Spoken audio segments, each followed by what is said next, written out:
Hey, at Gruesome Funneltopia here. A couple new workflow actions have been added to Funneltopia related to affiliate stuff. And so two of those actions are add leads under an affiliate and add manual sales under an affiliate. So let's go quickly take a look at them.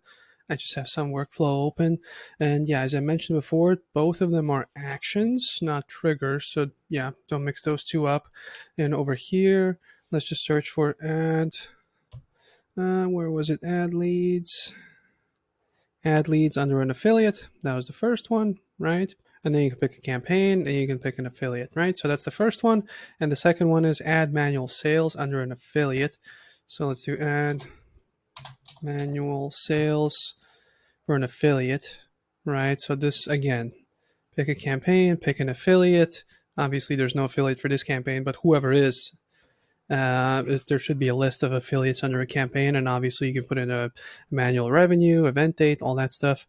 And yeah, and in these cases, for manual sales, in case the lead didn't exist in the system, it will create it from this, right? So you put in the information, that lead will be created now. If it wasn't in the system already, that's kind of a bit of a side note.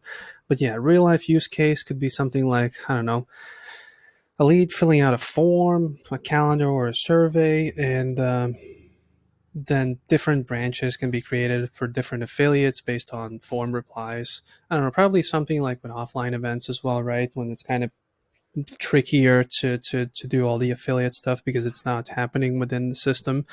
But yeah, just, there's different kinds of use cases for that. But keep in mind, these are the two new actions, and yeah, also once done, make sure to publish it. Obviously, that's kind of a step that a lot of people might miss.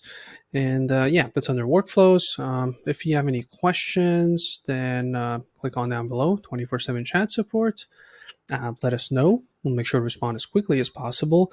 But if you don't have any questions, I will see you in the next video. Bye.